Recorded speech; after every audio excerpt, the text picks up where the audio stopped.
Kent County Levy Court meeting is now called to order at 7 p.m. on Tuesday, October 28th, 2025. We're located at the 555 Bay Road, Levy Court Chambers, Dover, Delaware, room 203. With that, I'll turn it over to County Administrator Sipple. Thank you, Madam President. This meeting is being held in person at 555 Bay Road, Dover, Delaware, in the Levy Court Chambers. We're also making it available via the internet through WebEx. Participants can join us by phone or by computer during the meeting. There will be opportunities for public comment for those attending in person or online. When the President opens a public comment period, those attending in person may step forward to one of the two podiums and be recognized. If you're joining us by phone and wish to comment, please press *3, which will raise your electronic hand. Our operator will identify you and bring you into the meeting. Pressing *6 will mute and unmute your line. If you're online, you will see a hand and microphone icon at the bottom of your screen. Please use those at appropriate times. We ask guests to begin public comments by stating your name and address for the record. The county attorney will administer an oath of affirmation to anyone giving testimony during a public hearing. We ask that public comments relate to the subjects announced by the President. In addition to public hearings, there are two public comment periods, one at the beginning of the meeting for agenda items and one near the end of the meeting for general comments. This meeting is being recorded and will follow the rules and procedures adopted by Levy Court, as well as the Mason Rules of Order. Back to you, Madam President. Thank you. I would ask invocation by Commissioner Pepper, Pledge of Allegiance by Commissioner Hall, a moment of silence for our troops and first responders. Commissioner Sweeney, all rise.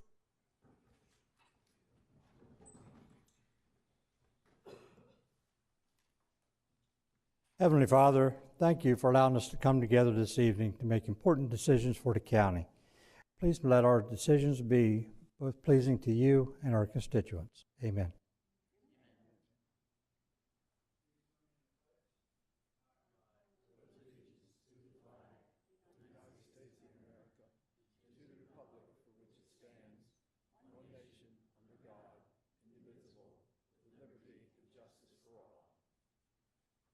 Please remain standing for a moment of silence for our military, law enforcement, firefighters, paramedics, and other first responders who have given their lives in the line of duty.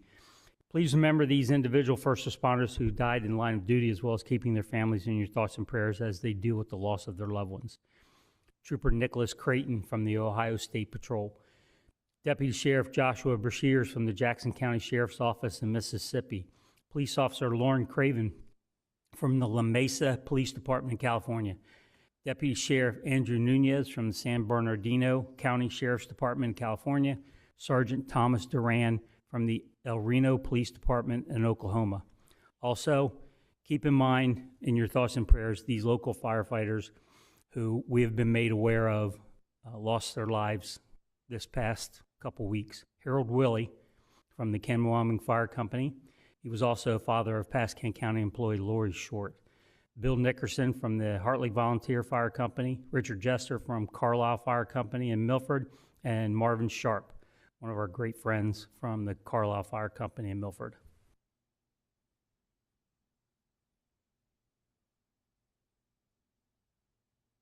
Thank you.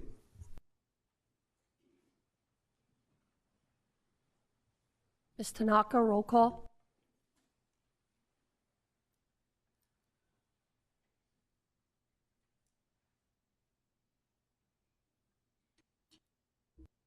Mr. Angel? Present. Mr. Hall? Present. Mr. Hertz? Here. Mr. Pepper? Here. Mr. Scott? Here. Mr. Sweeney? Here. Mrs. Maston? Here. Madam President, roll call reveals 7 present. Let the record show roll call 7 present. This time, I'd like to have a motion to accept the agenda. So moved, Madam President. Second. Motion by Vice President Scott, second by Commissioner Angel. Any questions? Roll call. Mr. Angel? Yes. Mr. Hall? Yes. Mr. Hertz? Yes. Mr. Pepper? Yes. Mr. Scott? Yes. Mr. Sweeney? Yes. Mrs. Maston? Yes. Madam President, roll call reveals 7 yeas. Let the record show roll call 7 yeas. At this point, we open up our meeting for public comment on agenda items not covered by a public hearing. Does anyone wish to address Levy Court? Please step forward. If there's anyone joining us online who would like to make public comments for items that are not on the agenda but not public hearing items, please indicate by raising an electronic hand or pressing *3 if you're joining us by phone.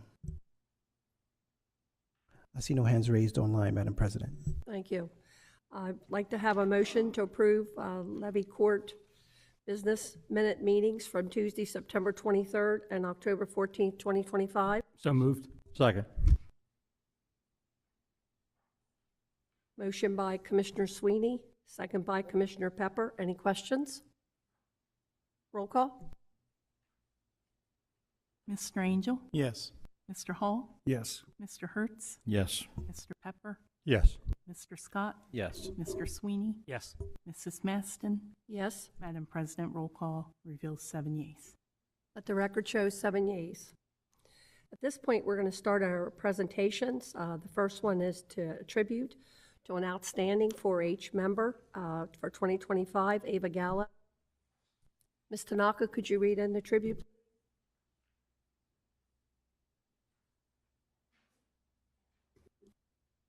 On Sunday, October 5th, Kent County Levy Court recognizes Ava Gallo for the Outstanding 4-H Member 2025 Peach Blossom 4-H Club. Kent County Levy Court proudly recognizes Ava Gallo for her exceptional leadership, dedication, and service to Delaware's 4-H program. A member for 14 years, Ava continues to lead by example, serving as club president, excelling in public speaking, and presenting Kent County and representing Kent County at the state level with distinction. Her commitment to youth development, environmental education, and camp leadership reflects the very best of 4-H values. Even while recovering from surgery, Ava remained a source of support and spirit for her peers, demonstrating heart, resilience, and unwavering dedication. We commend Ava for her outstanding contributions and are honored to celebrate her as a nominee for the 2025 Outstanding 4-H'er Award. Thank you, Ms. Tanaka. Could the commissioners join me down front and County Administrator?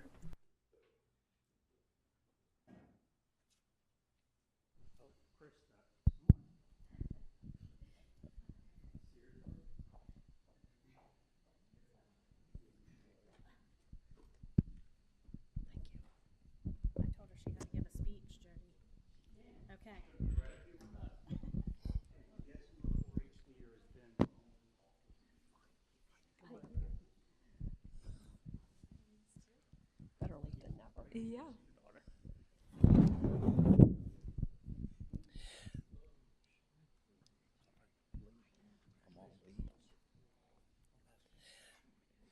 Ava, I feel quite honored to be able to present you with this tribute. I met you for the very first time down in Harrington very recently, and the only thing I heard after it was mentioned that you were the award recipient is the amount of effort that you put into 4-H, the leadership traits that you display to the younger folks, as well as your overall customer service, but the enthusiasm and the smile is still here.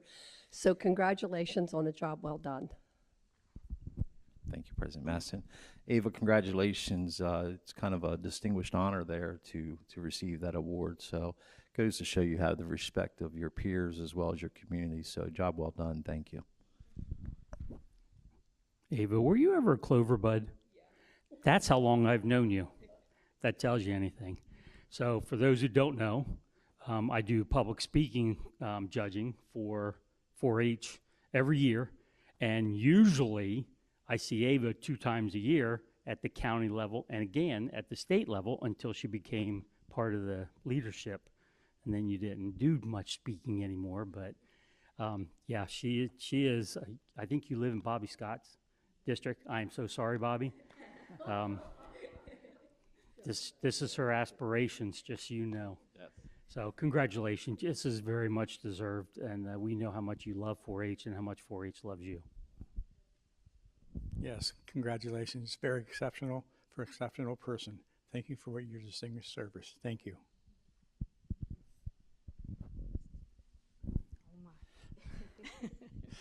Ava, I'm really sorry that I wasn't at the banquet to present this to you. That's a banquet I really enjoy attending every year, and but other things kept me away. But congratulations! I'm not surprised. I mean, you've worked towards this for a long, long time, and I'm really proud of you. And I think this just opens the gates for you for other leadership roles. So I know that rest of us better be looking over your shoulder because you're coming for us. So congratulations. Keep up the good work. Thank you. Yeah, congratulations, Ava. It's always great to see young people be leaders in the community and achieve things that you're achieving. Good luck. Yeah, congratulations. Many long years of hard work and dedication to the organization. It's good to recognize you tonight. Ava, congratulations on your award tonight. Again, 14 years involved in the 4-H. That's a lot. Speaks a lot for you. Congratulations.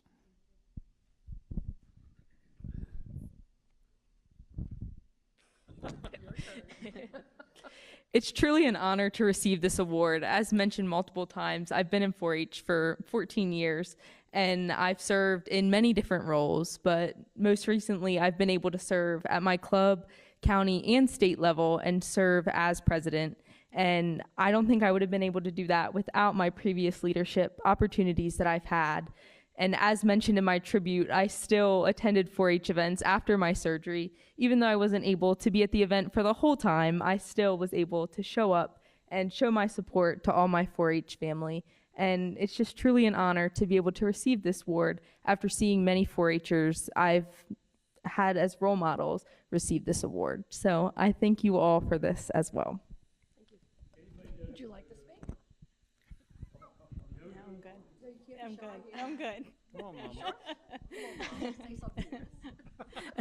It is truly an honor to have Ava receive this award. I know she's worked very hard, and I've worked right alongside of her and pushed her along the way. So it's truly her senior year of high school and going further to just make a difference in the community and make a difference for kids. It's truly an honor to be here tonight with her and to see her receive this. So thank you very much. Thank you. Are you all finished with us?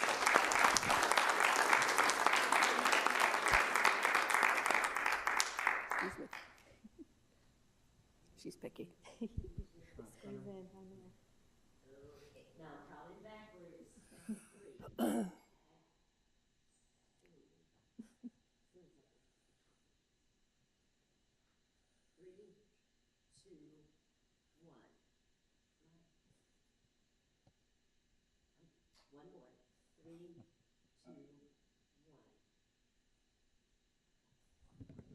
Congratulations. Thank you. Best wishes. Thank you.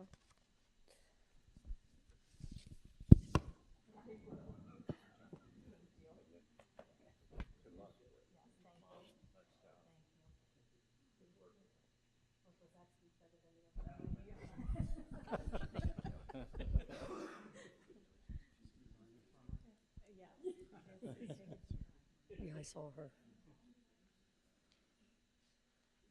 Best wishes. Thank you. Thank you. Thank you. At this point in time, we're going to be talking about our Employee of the Month. The first one will be for the October 2025, Kathy Moore. Ms. Tanaka?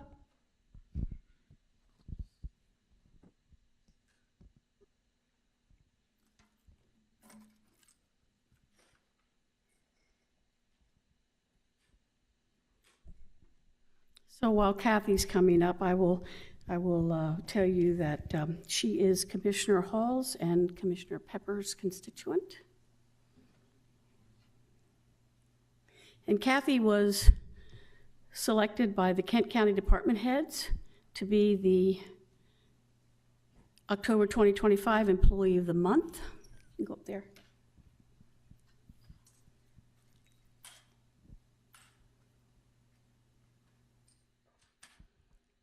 And she currently serves as a Deeds Clerk 2, having joined the county in April 2019. She began her career as an Office Support Specialist 2 in the Engineering Office of the Department of Public Works, later transferring to the Recorder of Deeds Office as a Deeds Clerk 1 in July of 2022. Her strong work ethic, dedication, and commitment to providing exceptional customer service led her to be promoted to Deeds Clerk 2 in July of 2024. In her current role, Kathy is the primary clerk who greets and assists customers at the front desk, providing courteous and efficient service. In addition, she records the majority of the paper documents, carefully reviewing them to ensure that they meet the conditions of law. Kathy carefully reviews everything. She performs data entry for indexing. She processes payments, deposits, and receipts with precision.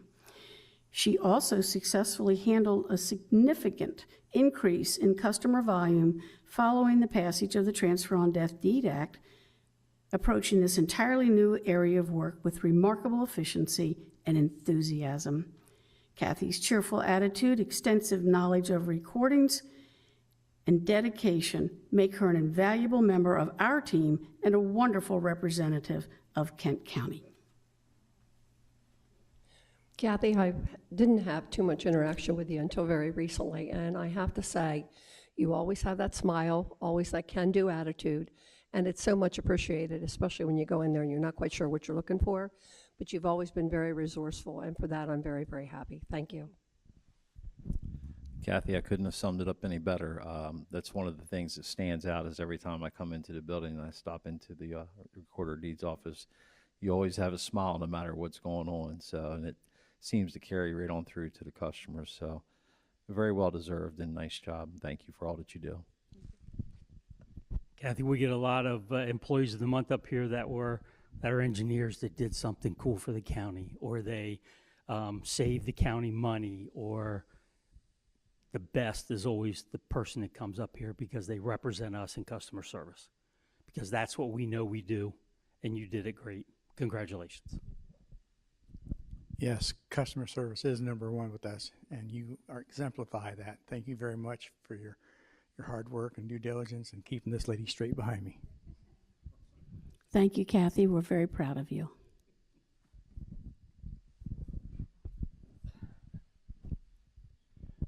Well, Kathy, I've known you a year or two. Yeah, to say the least. Being two kids that grew up out west of Dover at Hartley, known Kathy for quite a while. So I'm not surprised that she's Employee of the Month. She really exemplifies all the good in Kent County. So Kathy, congratulations and thank you. Yeah, Kathy, congratulations. Every time I'm in the building, I always save your department for last when I'm going out, and you guys always make me laugh and send me on my way. So congratulations, job well done. Kathy, it's clear why you earned this award tonight. Congratulations. Glad you're here, and well done.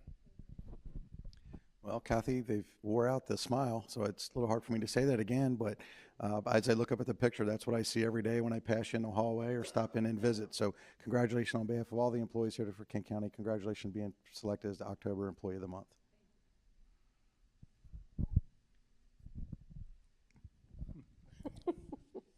Jean, thank you for nominating me, and commissioners, thank you for honoring me with such a prestigious award.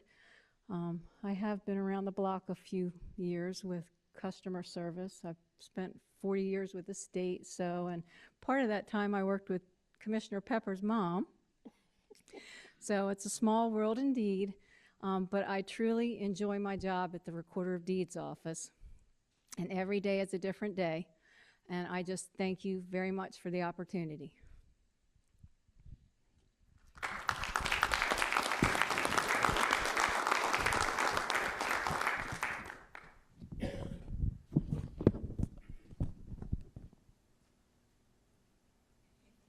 While you're taking the picture, if you'd like, I can read the tribute into the record. Kent County Levy Court, October 2025 Employee of the Month, Kathy Moore, On this, the 20th day of October 2025, the Levy Court of Kent County, State of Delaware, does hereby recognize Kathy J. Moore, Deed Clerk 2, Kent County Recorder of Deeds Office, for her exceptional initiative, dedication, and conscientiousness in the delivery of services to the citizenry of the county.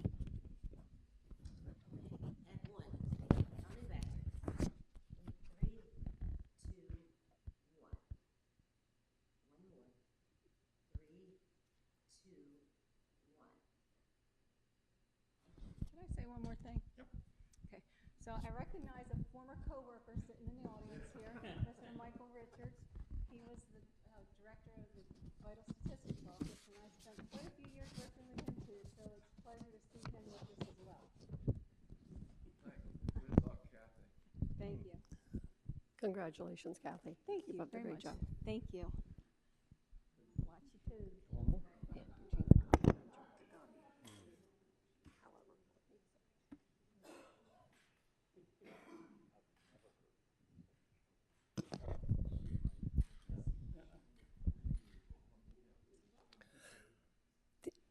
The Kent County Levy Court, November 2025 Employee of the Month, Jonathan Cole.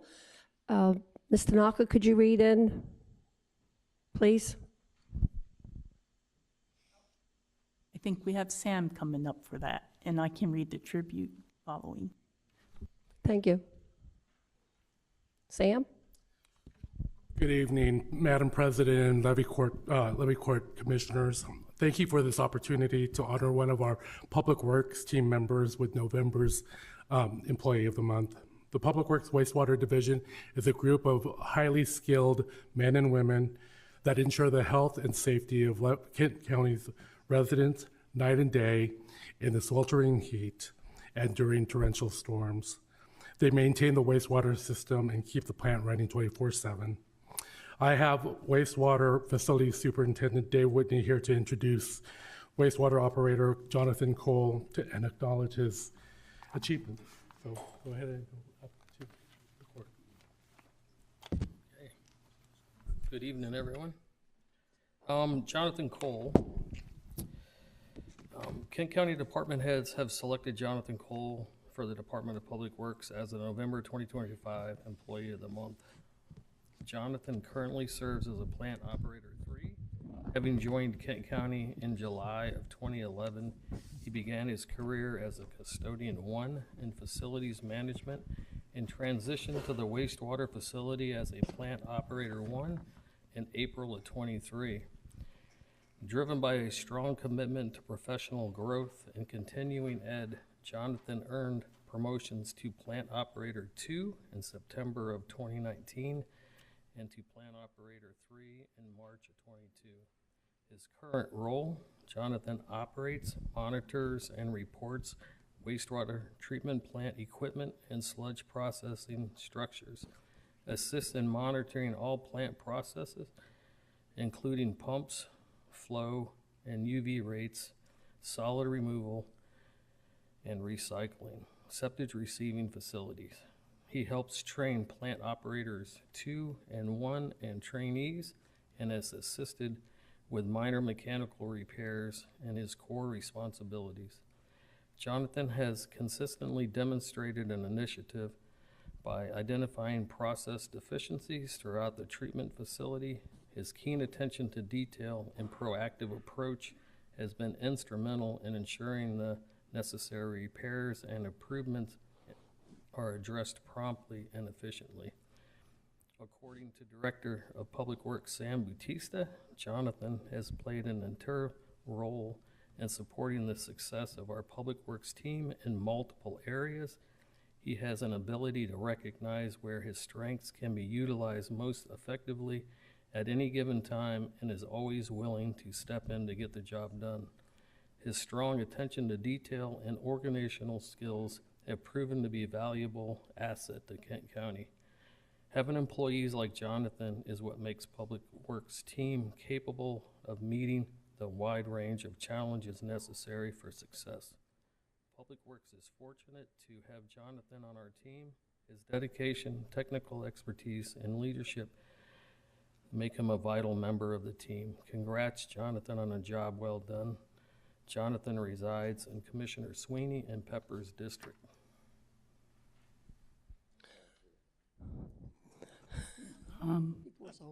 Congratulations, Jonathan, on your achievement here, especially with the position that you have and the importance that it holds within the county and throughout the state.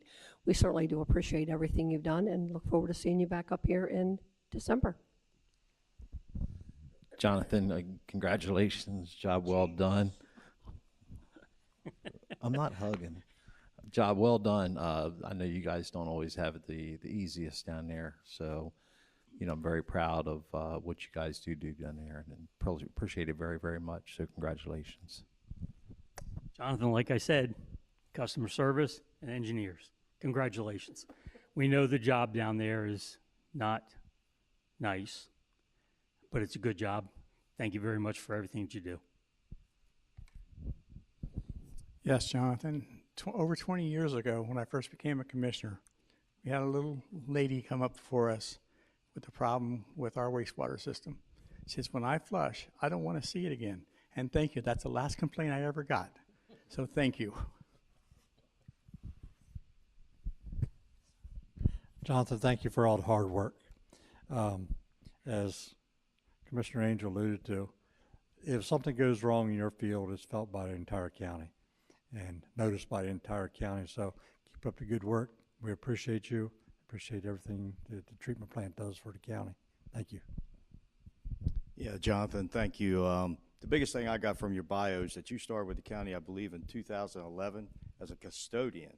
So that's really something, that you went from a custodian to a wastewater operator, and that you had the desire to improve yourself and make yourself better. Congratulations.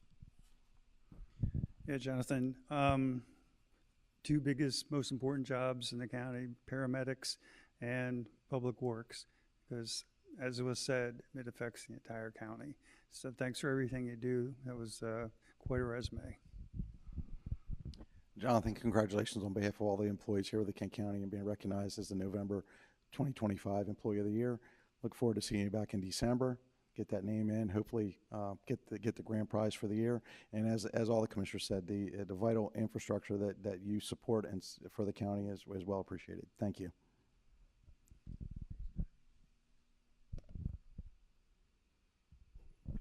Thank you. It's been a pleasure to work for the county for the last 14 years.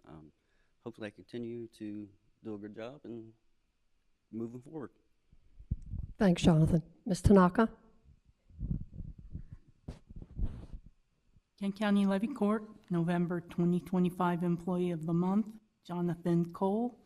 On this, the 28th day of October 2025, the Levy Court of Kent County, State of Delaware, does hereby recognize Jonathan P. Cole, Plant Operator 3, Department of Public Works, for his exceptional initiative, dedication, and conscientiousness in the delivery of services to the citizenry of the county.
Good job.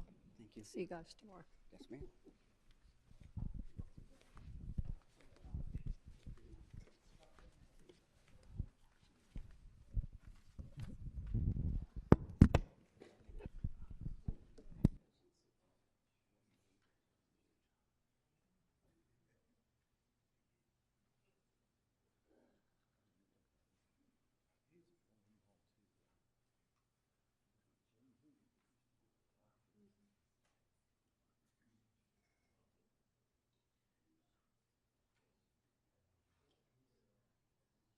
Danielle, I believe we have some introductions. Lisa.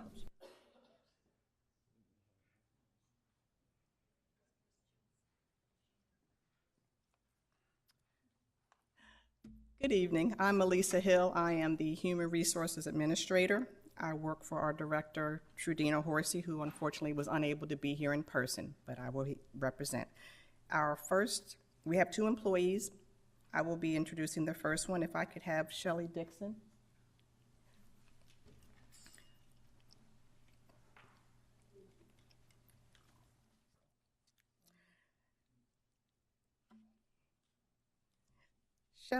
Shelley Dixon joined Kent County as a custodian on September 8th, 2025. Shelley brings valuable experience from her previous role as a custodian at Bay Health Medical Center. Prior to that, she served at Delaware State University, where she later retired. And I want to let you know that Shelley is residing in Commissioner Hall's district. I introduce you to Shelley Dixon. Our next one, I will ask that Recorder of Deeds, Eugenia Thornton, will come up to introduce our next employee, Brenda Owens. Ward Shelley. Thank you.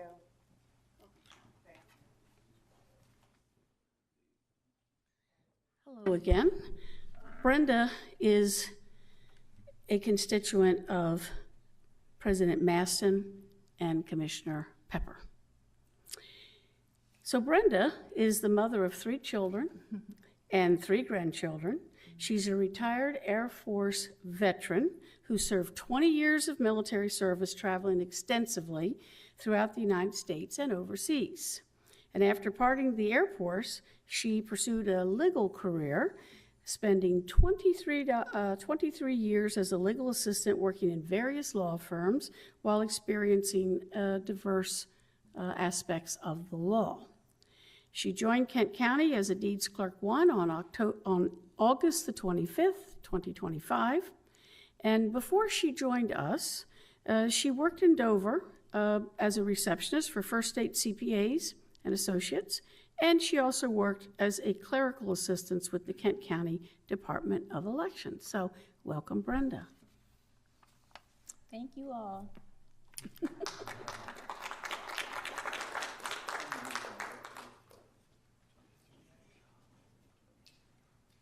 At this point in the agenda, we are going to start our public hearings. First on the list is ordinance LC 2527, amending Kent County Code, Recorder of Deeds, fee schedule update. Commissioner Sweeney? Thank you, ma'am. Recorder of Deeds, Eugenia Thornton, is going to join us at the podium and give us a rundown. I'm asking you to approve a few administrative corrections to the Recorder of Deeds fee schedule and 1 new fee, which is what I'm going to concentrate on today. The new fee is because transfer on death deeds are now legal in Delaware, as they are in more than 30 other territories and states in the United States. And even though the law does not take official effect until December the 4th, we've already recorded 40 of them in our office since the bill passed unanimously back in June. So what we've done is we've discovered a little bit about the bill, and that is we're using a form, and the mode, and the median number of pages for this Todd form is 4 pages, which equals a $88 recording fee. However, occasionally, there's an exceptionally long legal description, and the legal description is required to be attached to the form. And that increases the recording fee to $98, which, as you have read from the letter from the prime sponsor of the bill, Leader Harris, is not in keeping really with the low-cost alternative estate planning tool that the Todd is supposed to be. So, in an effort to avoid this higher fee, some customers are retyping the form, which means using smaller font, which means that my clerks have to sit there and read it line by line. And others have asked us to fiddle around with the copy machine to try and squeeze it into that 3rd page so they won't have to pay the extra fee. So both of these cost-saving measures take up time at the customer service desk when we really should be recording deeds. So in addition, when I go out and about and I talk about the bill and the law, people say, how much does it cost to record it? And I have to go hum because recording fee and this and that and the other. So what would be nicer for me to say is it's $88 for the first 5 pages and $10 for pages 6, 7, and beyond. This semi-fixed fee is supported in writing by the prom sponsor of the bill. You have a copy of that in your packet, and verbally by Senator Eric Buxton, the other Kent County sponsor for the bill, and by Susan Durham, Director of Finance for Kent County. Anybody have any questions? All right, Any questions for Ms. Thornton?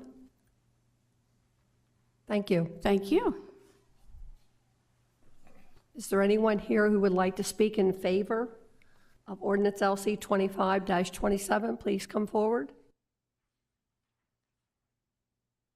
If there's anyone joining us online that would like to speak in favor of this ordinance, please indicate by raising your electronic hand or pressing *3 if you're joining us by phone.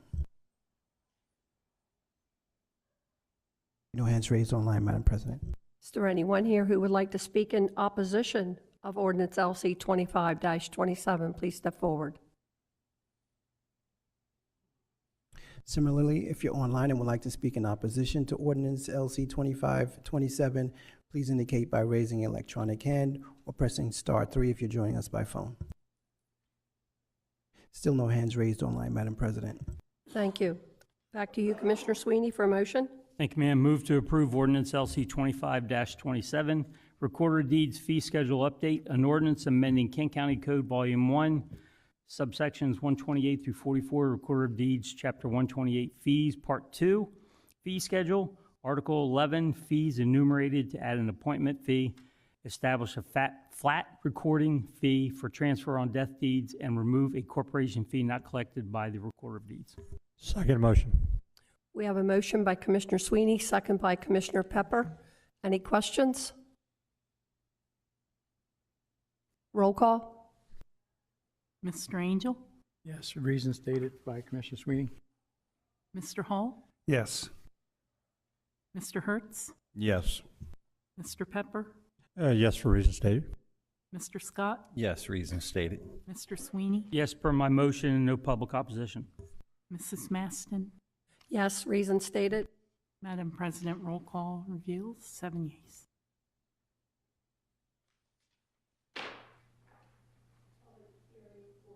LC 25-27 has been concluded.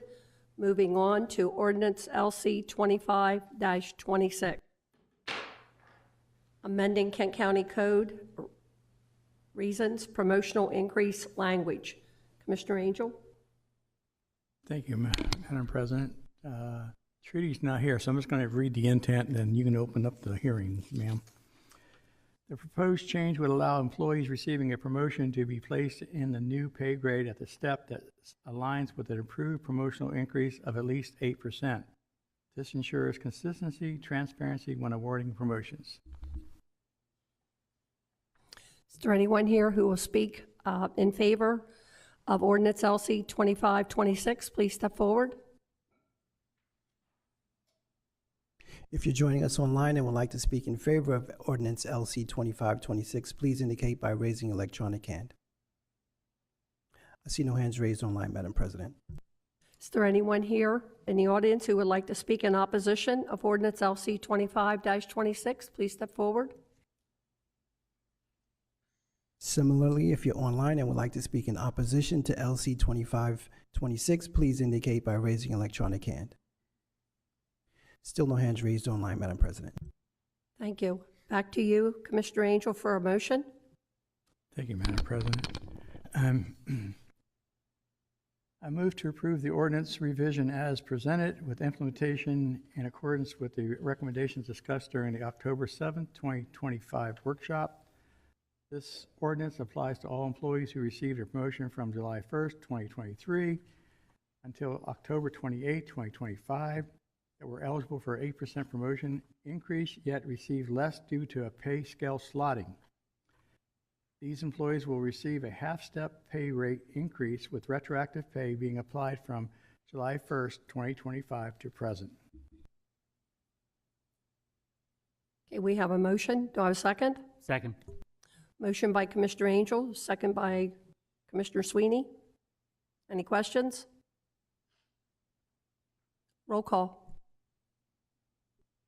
Mr. Angel, Yes, per my statement and motion, and no opposition. Mr. Hall, Yes. Mr. Hertz, I'm voting no, and the reason I'm voting no is because I just conferred with the county administrator. Next week, we're going to get an overview on Policy 68, where the staff wants to make 5 or 6 other changes. So because of that, I don't understand why we pulled this one item out of Policy 68 and rushed it through instead of workshopping it with the totality of the entire policy. And I think this is one of the places we get it wrong at Levy Court, when we pull one item out and then later go discuss the rest of it. And for that fact, I'm voting no. Mr. Pepper, Yes, based on the statements of Commissioner Angel. Mr. Scott, Yes, based on the fact it's been discussed since approximately May, before any of the other policies were even introduced of changing, and based on reasons stated. Mr. Sweeney, Yes, all reasons stated, and no public opposition. Mrs. Maston. Yes, per reason stated. Madam President, roll call reveals 6 yeas, 1 nay. Thank you. Public hearing for ordinance LC 25-26 has been passed. Moving on to petitions for conditional use approval. Application, applicant C2502, Level Up Assets. Public hearing is called to order. Commissioner Hertz? Turn it over to Sarah. Thank you. Good evening, Commissioners. First, just a word about how the hearings tonight will be conducted. This public hearing is being conducted for the purpose of giving the citizens of the county the opportunity to present testimony on the applications before the levy court. Everyone will have an opportunity to speak. All statements are to be made from the podium at the front of the room. For the record, please give your name and address. Copies of any written statements or exhibits used during the hearing should be presented for identification and inclusion in the record. For each application, the president of Levy Court will introduce the application. The Levy Court will then receive testimony from all of those in favor. Testimony will then be received from those who may be opposed. After everyone has had an opportunity to speak, the hearing on the application will be closed, and the Levy Court will take what action it deems appropriate. Levy Court's decision will be based upon public hearing testimony given at this meeting and a recommendation submitted to the Levy Court by the Regional Planning Commission. I would ask that that recommendation be included by reference in the permanent record of this meeting established by the Clerk of the Peace. The public notice of this hearing was published in the October 8th, 2025 edition of the Delaware State News. First application before Levy Court tonight, C2502, is a conditional use application for a telecommunications tower. The site itself is zoned AR, agricultural residential. The project area is 0.06 acres. It's on the south side of Willow Grove Road, southwest of Camden, outside the growth zone. The Regional Planning Commission voted unanimously to recommend approval, citing that the use is indeed permitted in the zoning district and complies with the conditions of approval. You'll see in the Planning Commission's recommendation, they are also recommending a safety light be installed at the top of the tower. But again, this comes with a recommendation for approval. I'm happy to answer any questions you might have. Any questions for Ms. Kiefer? Thank you.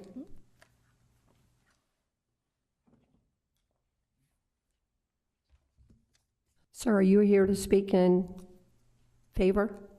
I'm here to speak in favor of the, I'm Dave Gregonis of Level Up Towers, Level Up Companies. Okay. Do you swear or affirm that the testimony you're about to give tonight will be the truth? I do. David, could you spell your last name, please? Yep, it's David Gregonis, Grigonis. My address is 3801 Berry Bridge Way, Southeast Marietta, Georgia, 30067. Thank you.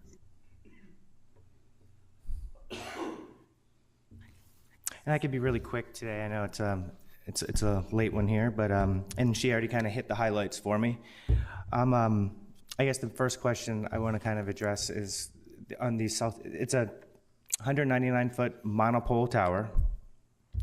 It is the first question I always get is, well, how did you go about finding this parcel? Why is it going here? So the first thing I wanted to do is we have a whole RF department, and all the carriers have to list all their coverage, their current coverage data on the FCC website. So we pull all the data that the carriers actually have to give. This is actually how they map out their own networks. So we actually use the exact same software that they do. So this first, this is the T-Mobile is the carrier that I'm targeting as the first tenant. Hopefully, if this does get approved, we will move forward with funding their site to move forward. As you can see, the we call this site Willow Grove. It's about, it's on the south side of Willow Grove Road. You can see the yellow area up. The red areas are where there are existing towers. What's that? Oh, okay. These red areas up here, and then down here as well, and you can see another one up in this corner. Those are where existing sites are. And you can see this whole area right here. I mean, there's no coverage right here, and this is T-Mobile. Sorry. This is T-Mobile's coverage right here. I'm going to go in, I'm going to show AT&T's and Verizon's next. So right here is showing this little orange spot. So right there, when I was walking around with my phone, I had one bar when I first did the mapping for this site. Let's see, how do I go to the next page? Okay, there we go. So now this is Verizon's. You can see there still has a big gap. It still has that yellow. It's very, very, very, you might get a call off if you're outside. None of this in the yellow here is in-building coverage, meaning people would have to go over to their window, over to their phone. The scary part here is, though, too, especially where there's no coverage at all. I mean, there are tax ditches all through here, and we have, you know, with kids driving around, the biggest main point is public safety, to be able to make a phone call if there's an accident. And then we can go to the next page, and we can show and then this is AT&T's coverage. You can see that hole is there for all three carriers. So our objective is to put one site in and get all three carriers there to kind of fill this hole. We already spoke with the tax ditch guys. Can we go to the next page? This is our site plan here, and then the next one.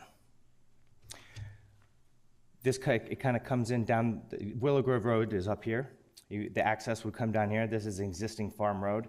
This is the tax ditch here. We spoke with the tax ditch department with the state, and they said they actually did give us approval to go inside the tax ditch if we wanted to, as long as nothing permanent got placed there. But what they did ask us to do was move it from this side over to this side. That's because there is a tax ditch up here, and they said since there's not one down here, we would just have to maintain wetland setbacks for the site, as opposed to the easement setbacks of the tax ditch, which was agreeable. And then, yep, I already talked about that. I know you guys said you guys wanted a light on top of the tower. The FAA does not require it, but if the county does require it, that's not a problem at all. We can make sure it's lit. And then wanted to make sure, see if you guys had any questions for me. Any questions? This one's pretty cut and dry. There wasn't no crazy engineering with it. We were able to meet, this is the largest parcel in the area, so we were able to meet all the setbacks from all property lines, buildings, existing residential, which is up there, up in here. I mean, I believe this is the 500-foot setback right here, this big long one. So you can see how much space there is out here. I don't think you could find a better spot for this site in this ring. When I drive around and I'm looking over there, no one's going to notice this, especially coming from this side. You have these trees that are going to be blocking it.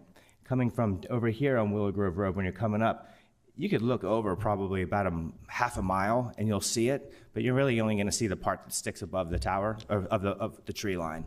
So I think it's a really good location as far as aesthetics. No one's going to know what's back there unless they're really looking for it. What they will notice, though, is really good coverage on their phones and iPads. Commissioner Sweeney? Thank you, ma'am. So you mentioned the tax ditch department for the state? Yep. Because we have, every tax ditch has its own subgroup of people who live in that tax ditch district. Did you talk to them?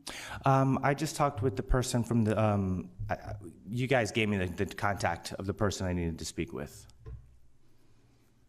Sarah? You're talking about the tax ditch right of way. Okay. Yep. I think he's discussing the tax ditch right of way. Okay. That Denrick has to let With him Denrick, develop with. okay. He does not have to go to the tax ditch? No. Okay, perfect, thank you.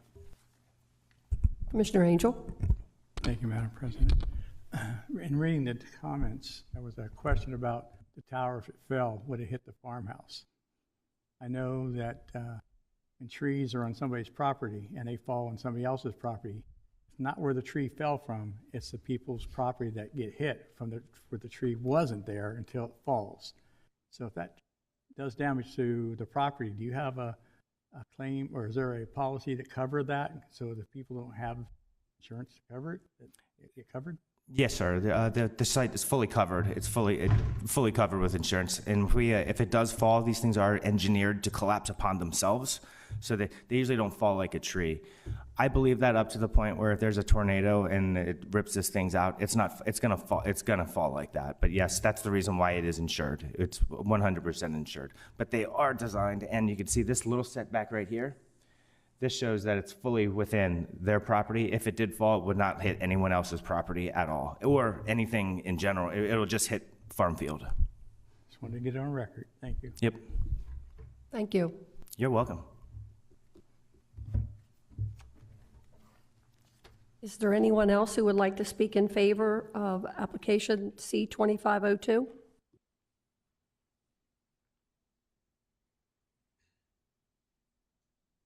If there's anyone joining us online that would like to speak in favor of C-2502, please indicate by raising your electronic hand.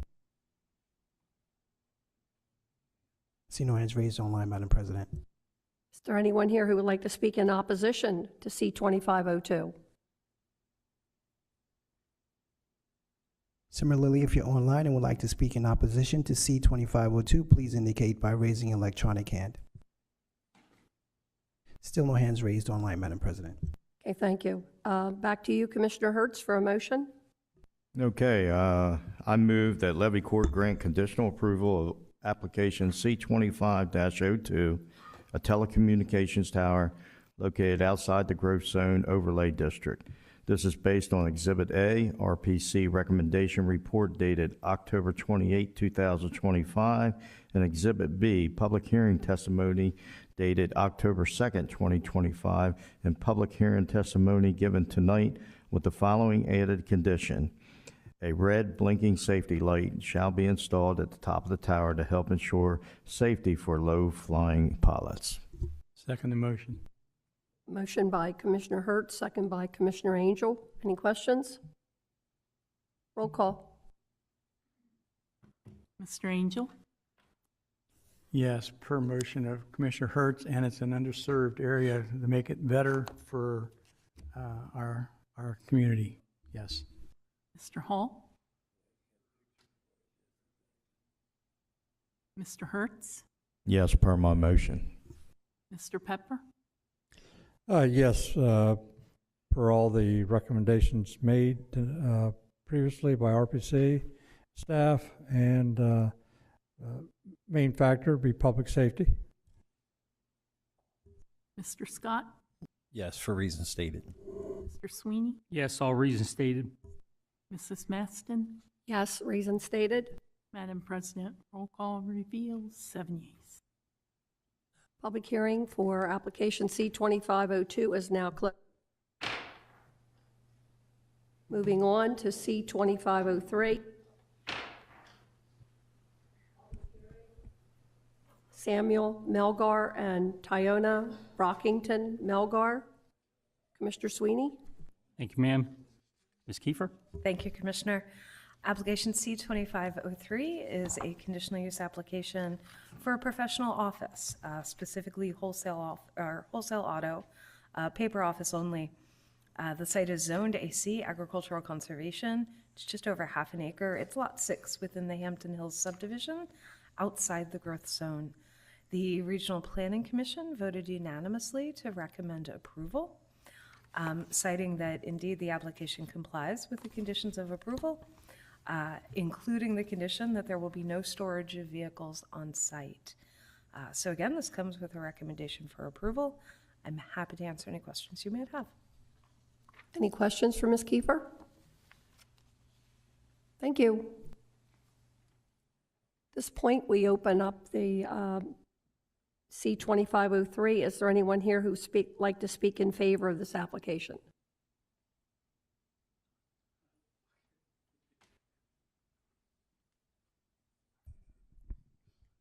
I'm Samuel Melgar, address 678 Hampton Hill Drive, Camden, Wyoming, Delaware, 19934. Do you swear or affirm that the testimony you're about to give tonight will be the truth? Yes. Thank you. All right, so pretty much touched it. I just want an office to be able to buy vehicles and sell them at the dealership. I currently work in Philadelphia at a car dealership, been in the business for 14 years. So just thought it was time that I start making myself some money and not the people that I'm working for a lot of money. So me and my wife decided to, start to get our feet wet. And instead of opening up a car dealership, let's try the wholesale part first. And then if that goes well, then we'll open up a little car lot. So yeah, we just want to use our home as a office, just for papers. No vehicles will be stored whatsoever, and no customers will be at my address whatsoever. Commissioner Pepper? We've had applications similar to this before, and the ones that regulate it are your neighbors. So if you do not go by what is required of you on the application or the department, we'll find out about it. But my question is, if you're going to sell cars and you're not going to keep them there, where will you keep them? Well, they'll be shipped right to the dealership that I work at in Philadelphia. Okay. So you're abiding by the requirements of DMV by having to have an office location, but an address. So Yes. that's the purpose of this. So you will not be keeping cars there. Yes, sir. Okay, great. Thank you. Commissioner Sweeney? I'm Mr. Melgar, so I appreciate you being an entrepreneur. And you said you wanted to open up at some point, if you're successful, a car dealership. Not there, right? No. Okay. All right. No, we'll find a if you lot of expand, land in Delaware. We'll find a place. Come back in and see us and be out. Absolutely. Thank you. Any other questions? Thank you, sir. Is there anyone else here who would like to speak in favor of C-2503? Please come forward. Does anyone joining us online that would like to speak in favor of application C-2503, please indicate by raising an electronic hand. See no hands raised online, Madam President. Is there anyone here who would like to speak in opposition to C-2503? Please step forward. If you're online and would like to speak in opposition to C-2503, please indicate by raising your electronic hand. Still no hands raised online, Madam President. Thank you. Back to you, Mr. Sweeney, or Commissioner Sweeney for a motion. Yeah, thank you. Let me get back to the top of my file. I move that the Levy Court grant conditional approval of application C-25-03, an auto wholesale paper office only, located outside the growth zone overlay district. This is based on Exhibit A, RPC recommendation report dated October 28th, 2025, which includes staff recommendation for conditional approval. Exhibit B, public hearing testimony dated October 2nd, 2025, and public hearing testimony given tonight, as well as there was one public opposition, but I believe that Mr. Melgar was able to talk to the HOA and they did come around because there will be no cars stored on the lot. Motion by Commissioner Sweeney. Do we have a second? Second. Second by Commissioner Hall. Any questions? Roll call? Excuse me, Mr. Angel, Yes, reason stated for Commissioner Sweeney. Mr. Hall, Yes, per RPC recommendations. Mr. Hertz, Yes, for RPC recommendation. Mr. Pepper, Yes, per reasons already stated. Mr. Scott, Yes, for reasons stated. Mr. Sweeney, Yes, for, per my motion, the other reasons stated, as well as the applicant's acceptance of the condition that no storage of vehicles will be on site. Mrs. Maston, Yes, per reason stated. Madam President, roll call reveals 7 yeas. Thank you. Public hearing for C-2503 is complete. Public hearing for a petition to amend comprehensive plan map and zoning map, ordinance LC 25-22. Vice President Scott. Thank you, Madam President. Ms. Kiefer? Thank you, Commissioner. Ordinance LC 2522 amends both the comprehensive plan and the zoning map. The site in question is currently zoned both RMH, residential manufactured home, and BG, general business. The proposal is to rezone to AC, agricultural conservation, and to change its designation in the comprehensive plan to low-density residential. The site in question is just over 30 acres on the west side of South State Street, south of Rising Sun Road, east of Camden. It is inside the growth zone. The Regional Planning Commission voted unanimously to recommend approval of the ordinance, citing that the character of the area is indeed a mix of land uses, and the proposal would be compatible with the surrounding area. So again, this comes with a recommendation for approval. I am happy to answer any questions you might have. Questions for Ms. Kiefer? Thank you. Is there anyone here who would like to speak in favor of ordinance LC 2522? Please step forward. Good evening.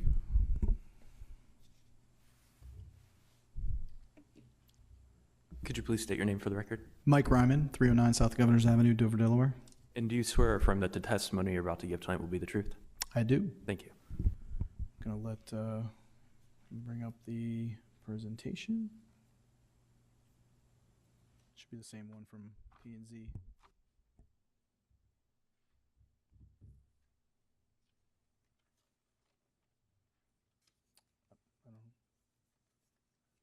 Whichever one it was. Oh, there it is. That looks familiar. Great. So as I said, Mike Ryman with Becker Morgan, we're the engineers for the project. I also have with me this evening Zach Meyer from Soltage, who is the applicant, Bill Redonda, our legal counsel, and Michael and Allison Richards, who are the property owners for the subject parcel. So as was stated, we are here tonight to request a rezoning and comprehensive plan amendment for this particular parcel, which is located near the intersection of South State Street and Walnut Shade Road. You can see Postal Wait School is sitting right there, South State Street, Walnut, and the subject parcel highlighted in green with the yellow star. The standard for rezoning is here. We're going to go through these in our presentation. Changing character of the neighborhood. There's been a mix of uses in the area. There's been some rezonings in the area as well. There's been some development that's occurred in this particular area. Comprehensive plan compliance. This request comes with a comprehensive plan amendment to low density residential as well. Adequate public facilities. The property does have water and sewer. And is located near a road network. And I'm sorry, I'm going to go back here. And compatibility with surrounding uses. The parcel is located adjacent to other AC zoned lands, as well as some BG general business located along State Street.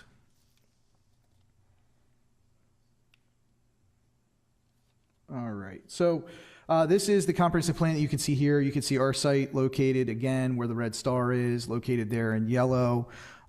It's approximately 40 acres as it sits today. What you see in the green is low-density residential around the property. The yellow is medium-density residential. You see some of the red there, that's commercial, and that kind of orangish color is high-density residential. This highlights the existing zoning. So you can see the RMH zoning here in the tan color, and the AC zoning district, which is our requested zoning change this evening, almost completely surrounding that particular area in the green shades there. There have been a number of rezonings over the years. Some of them were RMH, existing zoning districts that have been rezoned to general business and RM, some IG and some BG. Our subject site here, and some of those rezonings you can see kind of sporadic along South State Street. This is just a blow up of the plan. The request is to rezone a portion of the property, not the entire property. This came in combination of working with the staff to limit the rezoning to a future application that we're intending for this parcel. So the rezoning is about 30.22 acres of the larger parcel. This portion up here, not shaded in green, would remain in the RMH zoning district.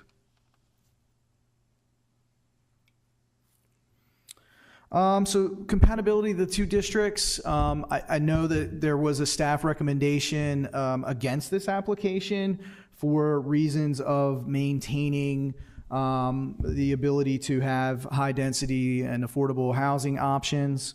But there have been some changes that have occurred within the zoning code that this body has adopted. One of those, namely, allowing duplexes in the AC zoning district.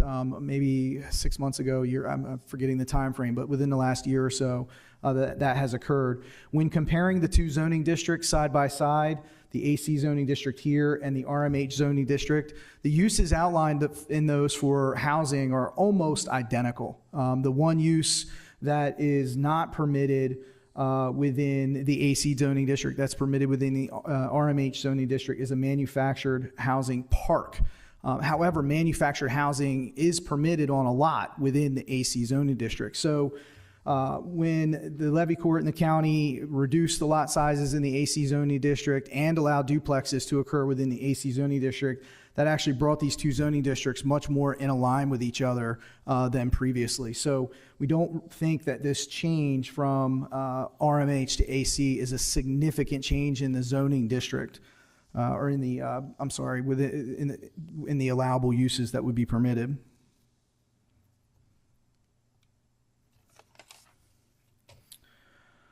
Just looking at some of the area and what have you, again, our property located here. There have been some developments in the area of Patriots Glen subdivision there. There's been some residential developments that have occurred. All of those developments have occurred in the AC zoning district, which is the district that we're requesting. In addition to that, our property owners who are here this evening, Michael and Allison Richards, they live right there.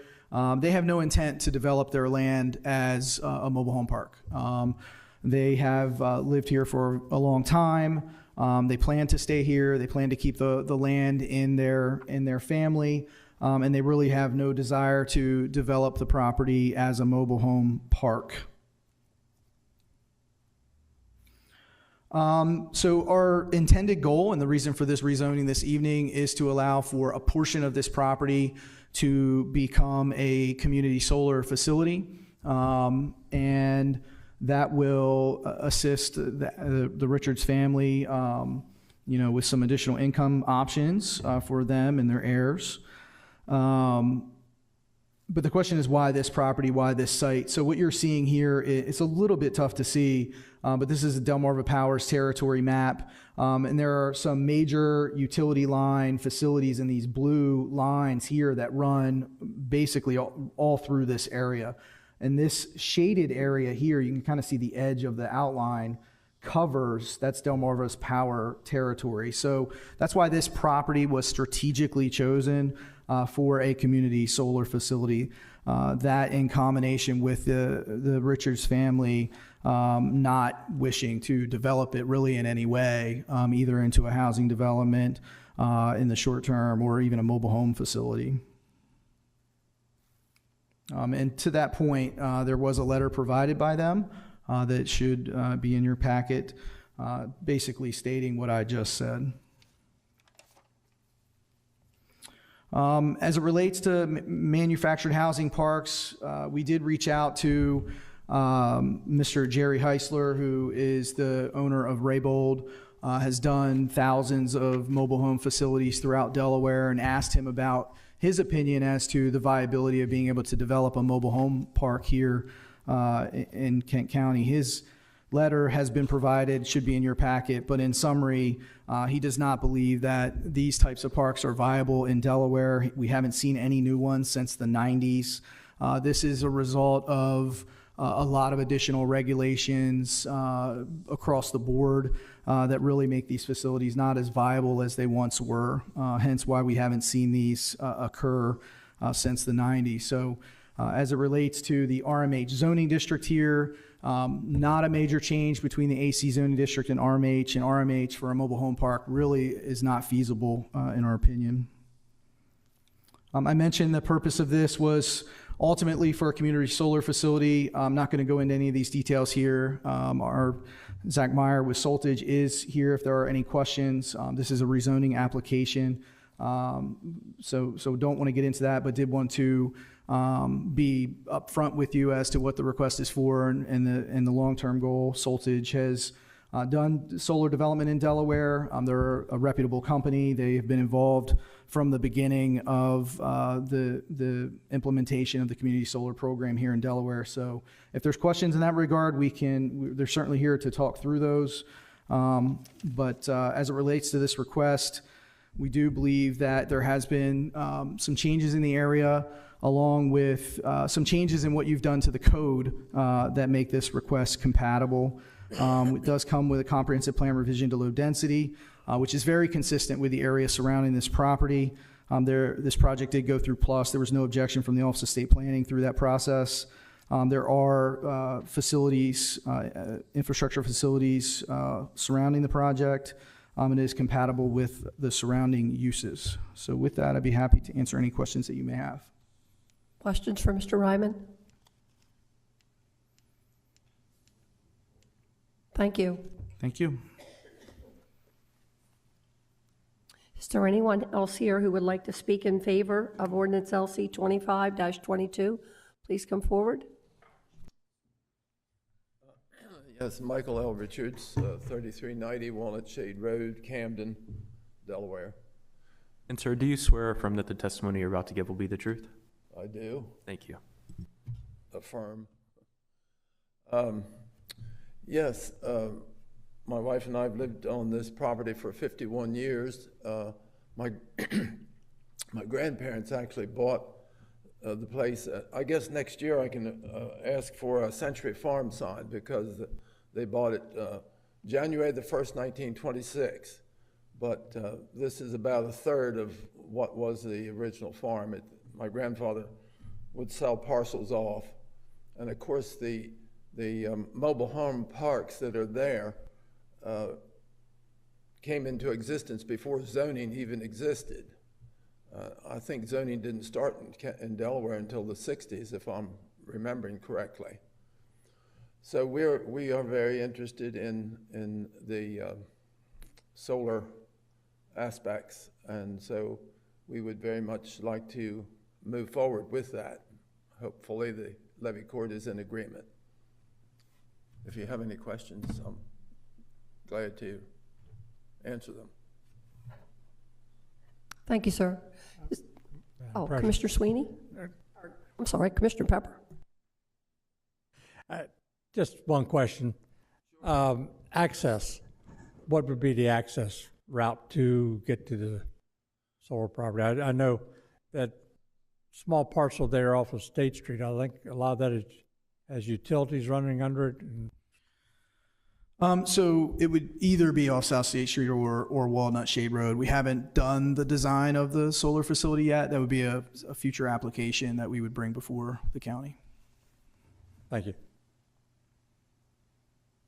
Is there anyone else here who'd like to speak in favor of ordinance LC 22? Does anyone online that would like to speak in favor of LC 2522, please indicate by raising an electronic hand. See no hands raised online, Madam President.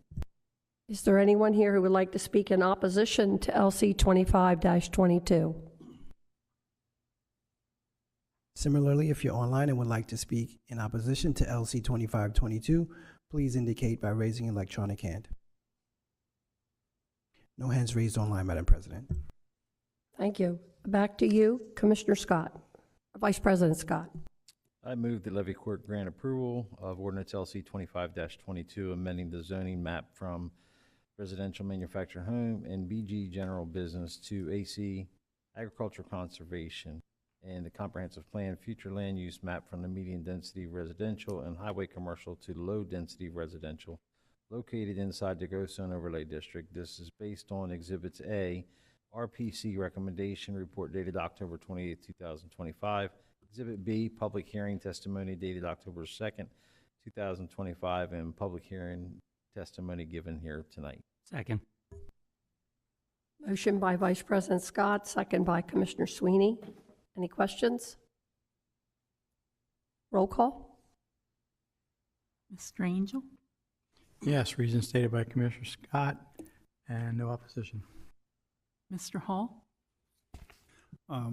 Just want to take the opportunity to address the staff concerns. These sorts of projects compete with developable land, but I know that area out there really well, and South State Street Extension, in my view, because I live close enough to it, is already a traffic nightmare, plus that unique intersection in Rising Sun. So in that case, based on RPC recommendations, I'm going to vote to approve because I'd rather have a solar farm there than more traffic. Mr. Hertz? Yes, based on RPC recommendations. Mr. Pepper? Yes, based on all staff and RPC recommendations, plus I put a lot of weight on what Mr. was Scott? just stated. Oh, I'm sorry. So, and I do live off of South State Street Extended, and there is a traffic nightmare, and there is a lot of congestion in that particular area, especially during school hours. So I think this would be much better suited for a very low traffic solar amenity to the area than additional multi-unit housing.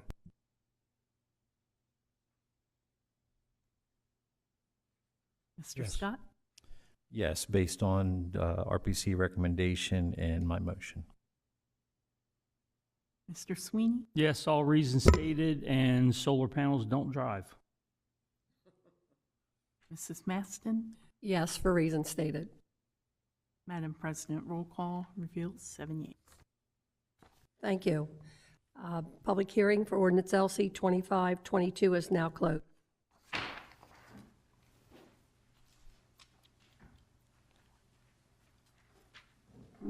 Moving on to ordinance LC 25-23, drainage standards. Commissioner Hall. Public hearings called to order. Thank you, Madam President. Regarding ordinance LC 25-23, I'll defer to Ms. Kiefer.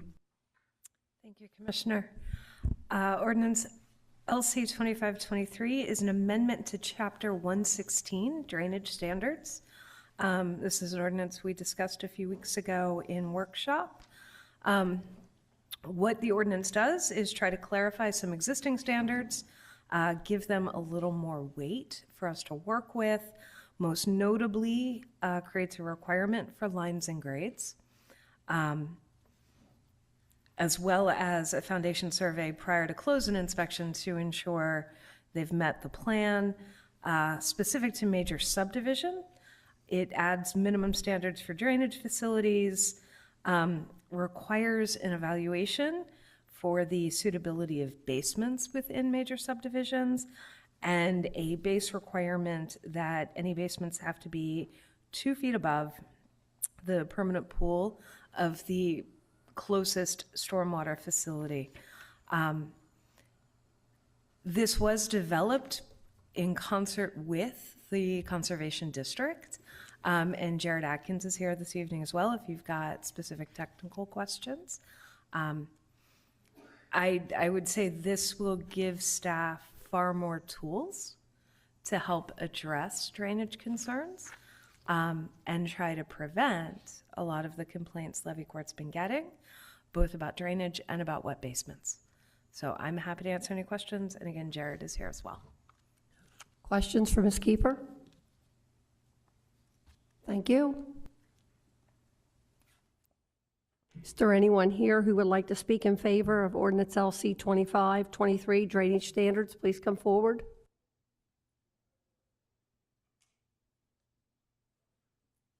If you're online and would like to speak in favor of Ordinance LC 2523, please indicate by raising an electronic hand.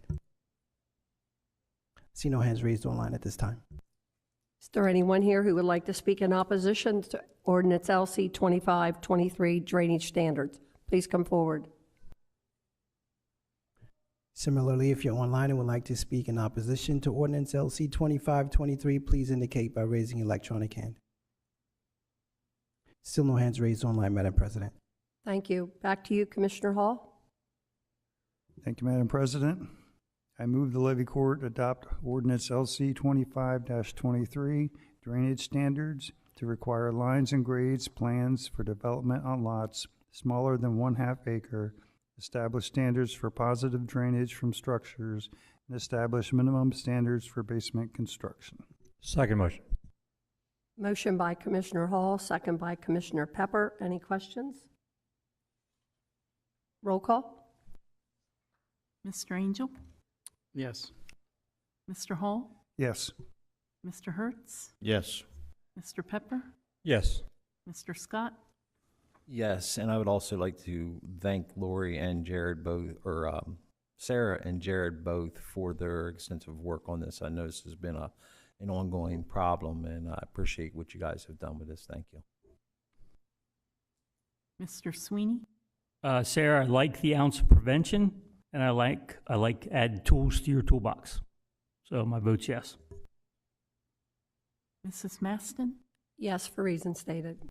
Madam President, roll call reveals 7 yeas. Public hearing Ordinance LC 2520 standards has been all public. Moving on to old business. Do we have any old business?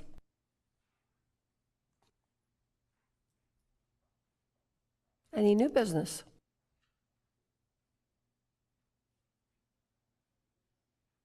Mr. Scott for Resolution 4138. Thank you, Madam President.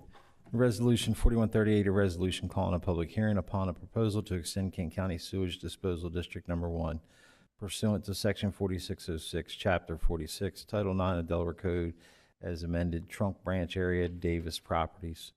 Introduction of Resolution 4139, a resolution upon a proposal to extend... Vice President, we have to vote on that resolution. My bad. I'll stop at the first one. Motion to approve resolution. For a public hearing, that's why I said that. No, it's not the first one. Not the first one. Okay. So if Okay. that's your motion, I'll second the motion. Okay, we have a motion by Vice President Scott, second by Commissioner Sweeney. Any questions? Roll call. Mr. Angel? Okay. Mr. Hall? Yes. Mr. Hertz? Yeah. Mr. Pepper? Yes. Mr. Scott? Yes. Mr. Sweeney? Yes. Mrs. Maston? Yes.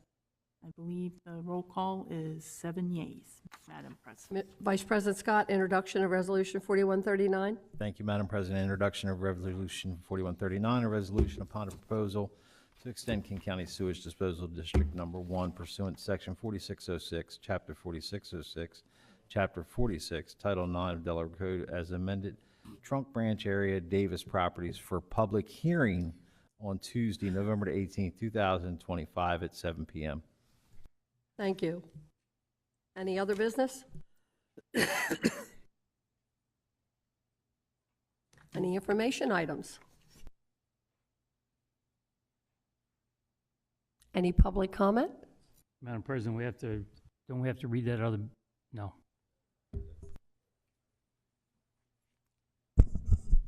Madam President, if I may, before Mr. Hovis starts, I'd like to congratulate Mr. Hovis. He went out as president last month, and he was here pretty much every meeting, whether it was on Zoom or in person. So as commissioners, we appreciate everything that you've done, Kevin. Thank you.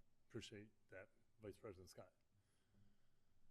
And sir, do you swear from the testimony you're about to give tonight will be the truth? I do. Thank you.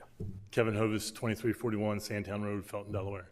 I just want to say, Madam President, Commissioners, I am the outgoing president of Kent County Volunteer Firefighters Association, and we did receive the appropriations at the meeting this past month. And I do want to express my sincere gratitude in the amount of donations that were received. That's all I just wanted to say under public comments, so thank you. Thank you, sir. Kevin, don't take off. I want to see you after the meeting. Any commissioner comments?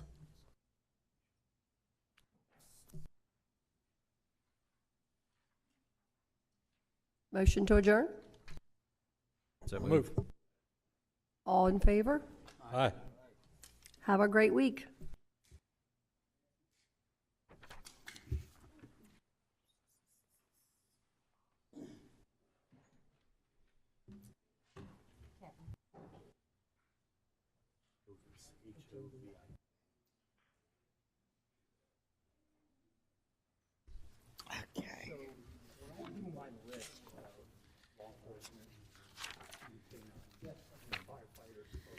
All right.